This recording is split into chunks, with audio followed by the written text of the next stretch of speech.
We're taking a look back at the biggest political turning points, trends, and controversies as we hit rewind on Rising. We've got the power players, scandals, and outrageous decisions that have defined our conversations. We are back with Mayor Rudy Giuliani, and we appreciate you joining us, sir. Let's get into this case going on with Jeffrey Epstein. Now, you know many of the people who are involved. You've targeted some of them yourself. As a former prosecutor in New York, what is your read on the state of the case right now? He's been denied bail. That's the latest thing. Well, I can comment on it because I'm completely out of it. I don't know him, and I don't know the case in any kind of detail. So I'm like you. I read what's going on. It obviously is a very big case. They wouldn't have done it this way if it wasn't. It's obviously going to implicate a lot of people. I can't tell you who, but it's not going to end up with just Jeffrey Epstein. Yeah, what do we know that based on? Like, and this is based on the forthcoming release of the indictment, right? Yeah. It's based on the indictment and then all the newspaper articles about all the people that were on his plane, how many times they were on his plane, people that came to his ranch.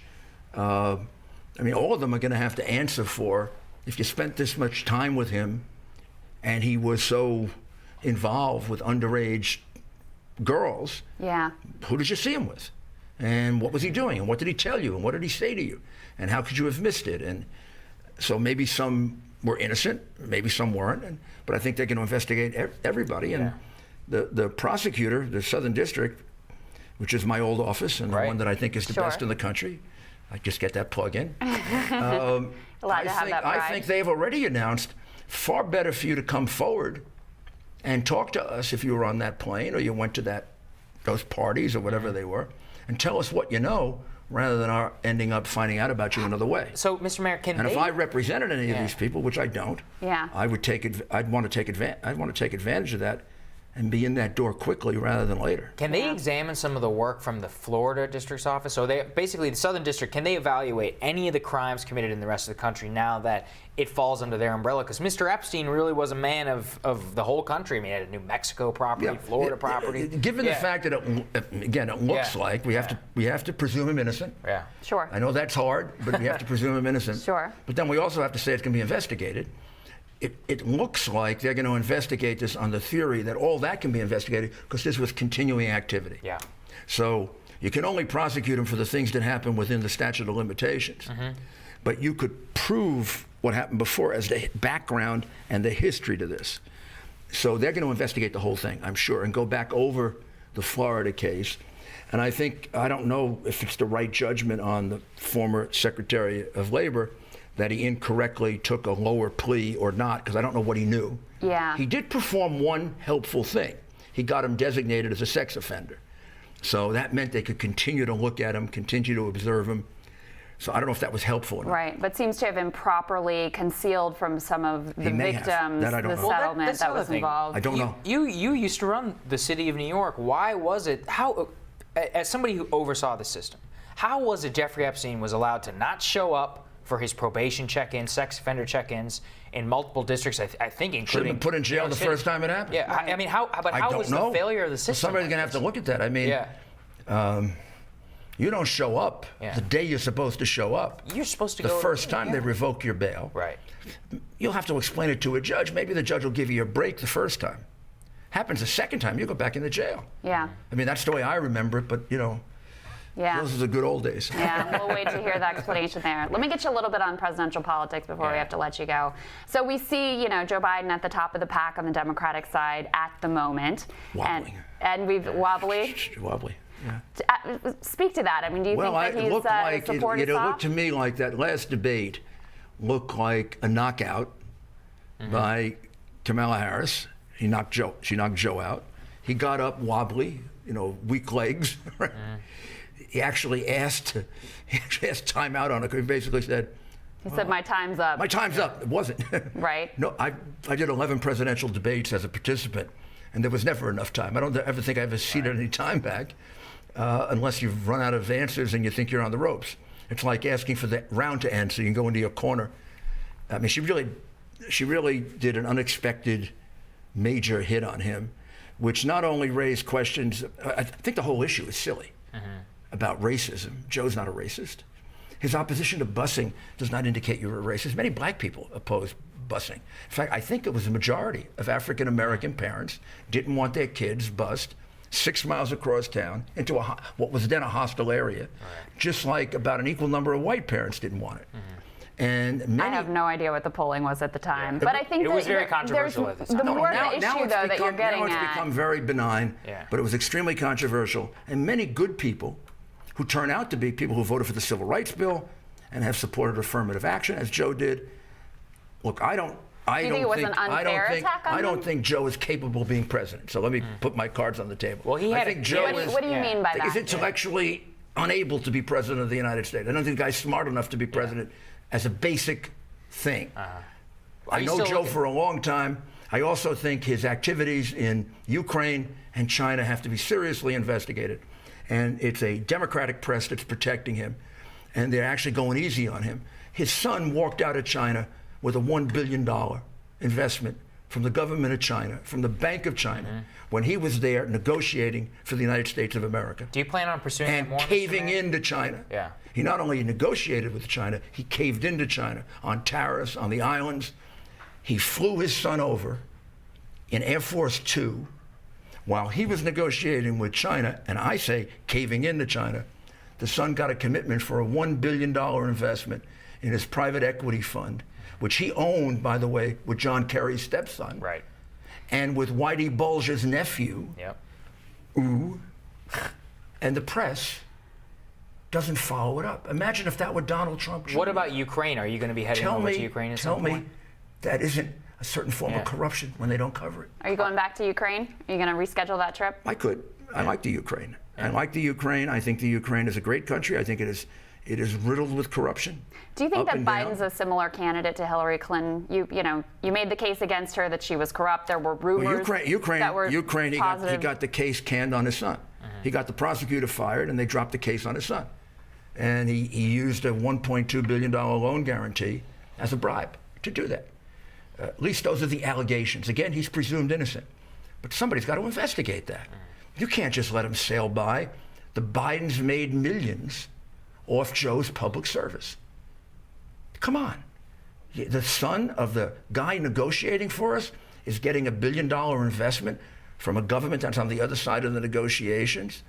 The guy who's doling out money to Ukraine, his son's on the board of the most corrupt company in that country, who's benefiting from the liberal press that wants ethics in government isn't demanding an investigation of this. Don't tell me you aren't phonies. Well, we'll have to see, sir. They're telling us we got to get you out of here, so we appreciate it. We'll have more Rising after this. Investigative journalist Li Fang wrote yesterday, Epstein sent many rambling emails suggesting projects with Bill Gates. Asked to prep presentations for new Gates-backed foundation, $100 million minimum investment expanding on exchanging prior Gates-related interests like vaccines and maternal care. In one of those emails from February 25th, 2011, Epstein reportedly wrote, Gates guy here today, no reporters, I took care of that. Stay calm and focused. We need to speak. I am staying until very late tonight. Seeing Gates read donor on Tuesday, Thursday, Friday, Wednesday set aside for 2-3 hours to discuss exactly this. This comes as more information on Epstein's dealings are coming to light amid J.P. Morgan's fresh accusations over ties to the accused sex offender, Jeffrey Epstein. Yeah, so these are, filings from this J.P. Morgan Virgin Islands lawsuit. So just more and more emails from J.P. Morgan officials, Epstein talking about it, just all the influential, important people with lots of money that Epstein was connecting to government officials at the island, to the bank as well. And his ongoing kind of relationship with Gates, which is, these messages to Gates people are 2011. So that's after he's already a known sex offender. He's been convicted. He got his house arrest or whatever kind of deal he got for sexual misconduct with underage girls. So you can't say, oh, I didn't know. It was known. It was known by then. There's some joking about Miley Cyrus, who at the time of this is 15.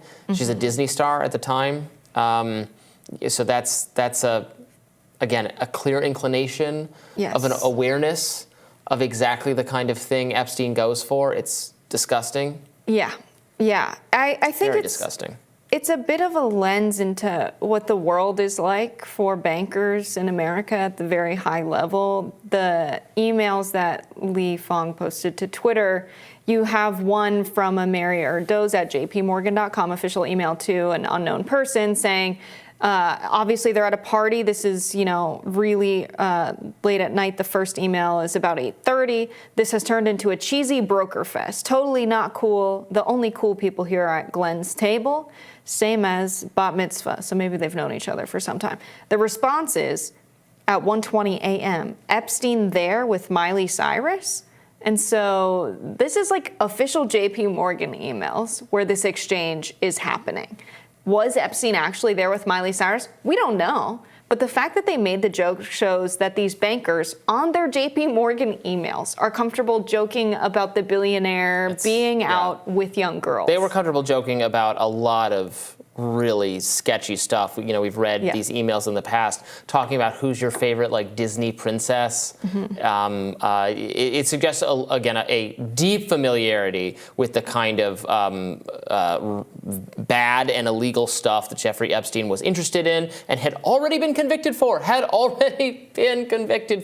would eventually be arrested for again. Yet right up until the very end, I've talked about this several times, but I think it's always worth bringing up, including given her recent crusade, the higher media profile she has sought for herself as part of the pushback from Democrats on Twitter files and on RFK Jr. Stacey Plaskett, the delegate of the Virgin Islands, has been front and center at these hearings, accusing Matt Taibbi of perjury, accusing RFK Jr. of anti-Semitism. Stacey Plaskett, delegate of the Virgin Islands, trying to get Jeffrey Epstein at her fundraisers as recently as 2018, I believe, the year before he was arrested again and then died in allegedly because of suicide in prison. This was someone with full knowledge and awareness of his wrongdoing, was courting his influence, his access to funds and to important wealthy people. Right. Plaskett, who originally said that she wasn't really aware that he was donating. She was completely unaware of his donations to her campaign, which, then she had to say in deposition last month. It's just a lie. Yeah, she was directly introduced. Yeah, you can see the emails from her team saying, oh, he's going to be there, right? Let's make sure he gets a personal invite. Not just for the political dealings, but was an attorney at the tax firm that worked with Jeffrey Epstein. So even before she ran for public office, she knew Jeffrey Epstein. But then there's obvious documents where she's asking that he be invited to the events. She was clearly aware. Most likely directly had been speaking with Jeffrey Epstein. And Jeffrey Epstein, had his own agenda for the Virgin Islands. He wanted the sex offender policies of the Virgin Islands changed. Wonder why that could be. He was paying for some government officials, I think, schooling for their kids. This is, and this is something I've, again, mentioned when we talk about this lawsuit, but because the lawsuit is from Virgin Islands to JP Morgan, but it seems pretty clear that a lot of the government officials of the Virgin Islands were very much complicit in the exact kind of nefarious, we'll find out if it's illegal, who knows, but very icky behavior that they're going after JP Morgan for their relationship to Jeffrey Epstein, that they are complicit as well. So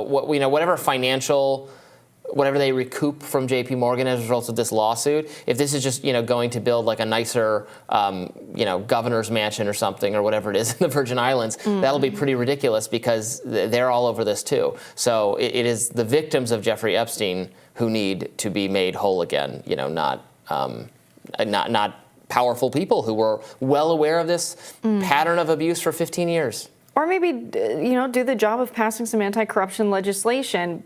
Not only was Epstein donating to Plaskett's campaign, there was an email where an aide wrote to Epstein to confirm that a $13,000 corporate donation planned for the Democratic Party, not the Plaskett campaign, would be made, quote, for the benefit of Stacey Plaskett. So this exceeds the amount that you can donate in an election cycle to an individual candidate. And this shows the kind of shady dealing that goes on between very rich donors like Jeffrey Epstein and PACs or political campaigns, right? You're circumventing FEC regulations by saying, I'm giving this money to the Democratic Party because I can give an unlimited amount, but I'm letting you know that this needs to go to the benefit of Stacey Plaskett, which is not a decision the donor can make. That's a decision that the party needs to make of what to do with that money. And so that's a pretty damning facet of this whole expose as well of what's going on in the Virgin Islands. And, you know, she's a delegate to Congress, and she's risen to a pretty prominent position as well. Yeah, she's been all over. As I said, the Twitter Files hearing.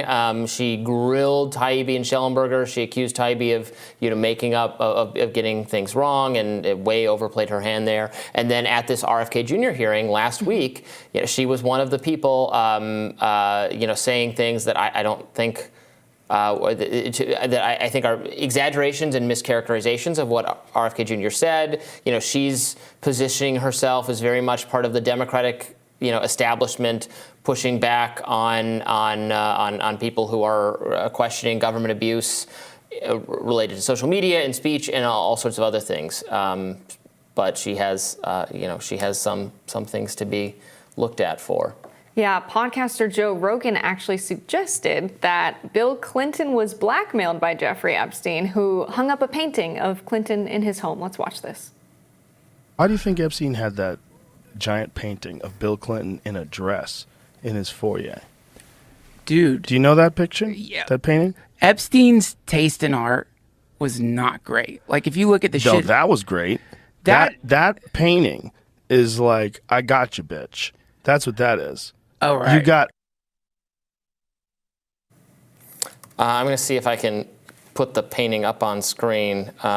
What do you think about the blackmailing of Bill Clinton? So I love the way the response goes by his guest there on the podcast of Joe Rogan, because it wasn't like, yeah, Jeffrey Epstein and Bill Clinton were obviously very close for him to have this painting commissioned. It was, his taste in art's pretty bad. I wouldn't want Bill Clinton in a dress on the wall. It's a hilarious response. Well, it's not. So let's put it. So there it is. Yeah. So it's not actually. I don't think. So Bill Clinton. Forgive me if I'm wrong. He didn't pose for this. Somebody else posed for it, and it was painted, and then they just painted it to look like Bill Clinton's face. So the idea that I don't think this is evidence of that he's being black. Like, he was public knowledge. This painting. Well, I guess it later became public knowledge, but it's not. He wasn't trying to. Bill Clinton wasn't like trying to prevent this painting from getting out or something. Like, he didn't pose for it. It was just like anyone could do this. Mm-hmm. So as evidence of blackmail, I don't know that it really amounts to anything. No, personally. But hilarious. Hilarious nonetheless. Hilarious. It's giving, it doesn't sound right because the client is Jeffrey Epstein, but paint me like one of your French girls. Yeah. But that has a whole different connotation given the Epstein situation. I think the documents that are coming out, thanks to them looking into this JP Morgan case, are fascinating because we also have documents coming out alleging that Jeffrey Epstein helped connect JP Morgan to high-profile clients, like the Google co-founder Sergey Brin. I think there's just going to be more and more stuff coming out because a lot of these documents are going to be, disclosed to the public thanks to this case. Yeah. Well, we'll continue to follow that, and we'll have more Rising right after this. Jeffrey Epstein's Black Book finally being revealed? Well, a New York judge has ordered a mass unsealing of court documents relating to disgraced sex offender and financier Jeffrey Epstein that will likely make public the names of vast swaths of Epstein's associates, according to ABC News. Now, the documents set to be released are part of a settled civil lawsuit alleging Epstein's one-time paramour, Ghislaine Maxwell, facilitated the sexual abuse of Virginia Giuffre. Per reports, anyone who did not successfully fight to keep their name out of the civil case could see their name become public, including more than 150 people, which include Epstein's victims, co-conspirators, and other associates. Judge Loretta Preska set the release for January 1st, giving anyone who objects to their documents becoming public some time to object. On a related note, a motion in Congress to reveal the contents of Epstein's flight logs has seemingly stalled, a situation Congressman Tim Burchett says is due to representatives being blackmailed. Here he is on Newsmax.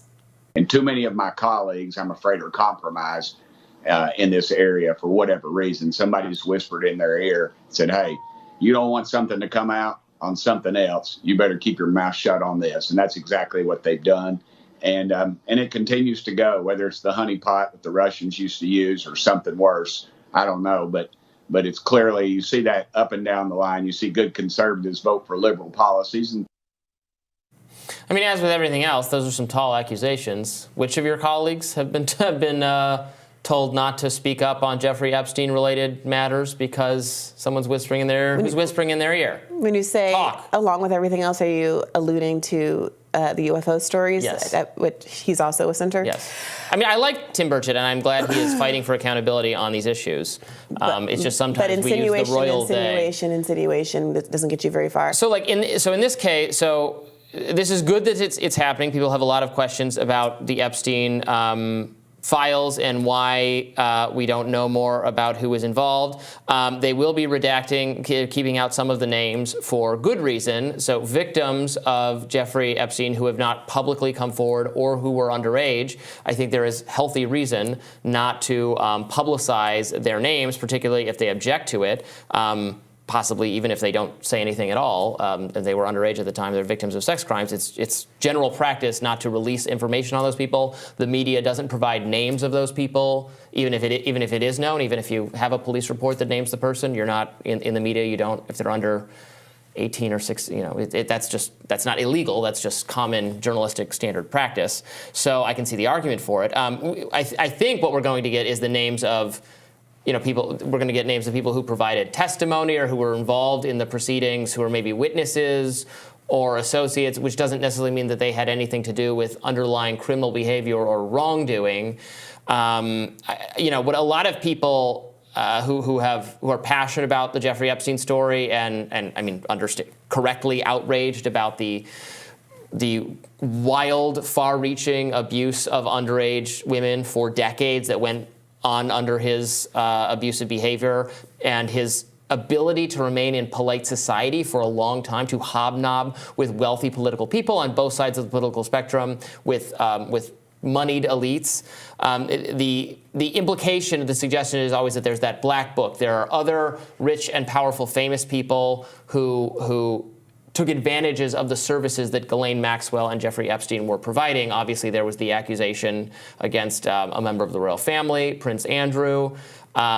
The insinuation is that there's more. There are more people like that who have not yet been named, and are we going to find out information on them? And then the implication of that is always, well, if the government has this document, knows who else was involved, why weren't more charges brought against more people? So and that's when is it because that would be too politically inconvenient to prosecute these people, or they have dirt on the prosecutors that it would bring down the whole global system to have this many people facing charges for sex crimes? That's where people's head goes when they're denied that information. Yeah. So according to CNN, the order says Epstein's associates, one of whom played a role in a sex trafficking crimes and another whose name came up in a criminal trial, will also have their documents unsealed in full.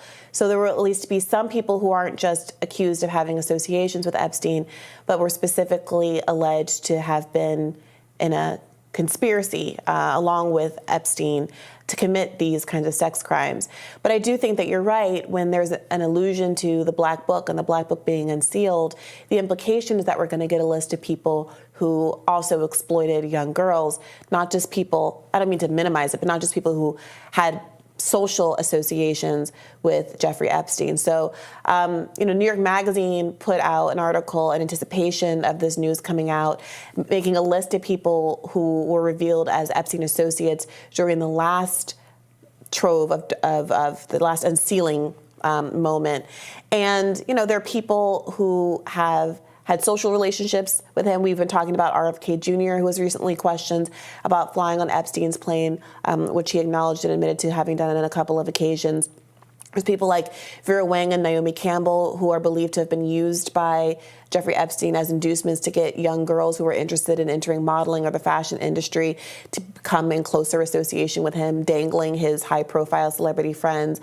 There's people like the former Prime Minister of Israel. There's people like Bill Gates, who obviously has been a big part of this conversation. William Burns, CIA director. Noam Chomsky, who was also in the news this year about his associations with Epstein and his kind of odd reaction to that information becoming public, and on and on and on. So this feels like it could be momentous depending on who is in fact named, but also I think the more important aspect of it is what is actually being alleged about the nature of their relationship with Jeffrey Epstein. Were they social friends, which might bring a certain level of condemnation and judgment, or were they people who are alleged to have been a part of the conspiracy or to have also exploited young women?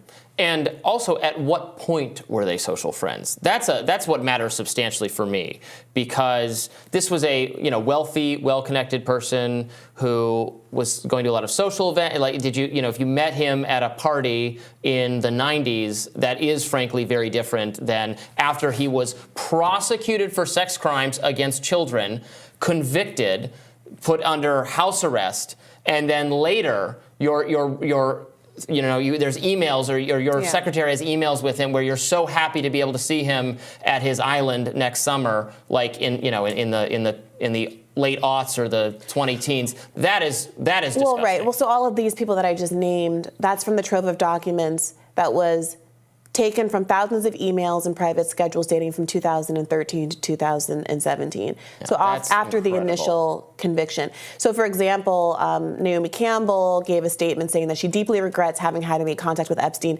after his conviction. These are people who you can make the strong case that they should have known better. So we'll see if there's anything substantial that comes out of this, but it does seem that at least one person who was implicated criminally in these cases is going to be revealed. I also wonder if we'll learn anything more about the Virgin Islands situation. We've followed how Delegate Stacey Plaskett has a history of associations, inviting him specifically, or her team inviting him specifically to a fundraiser, him lobbying the government of the Virgin Islands to change its sex offender registry policies solely for his own benefit, him really being able to use that jurisdiction as his personal fiefdom in a nakedly, wildly corrupt way. So I wonder if we'll get any more information on people associated with the Virgin Islands. Yeah. All right, stick around. We'll have more Rising for you right after this.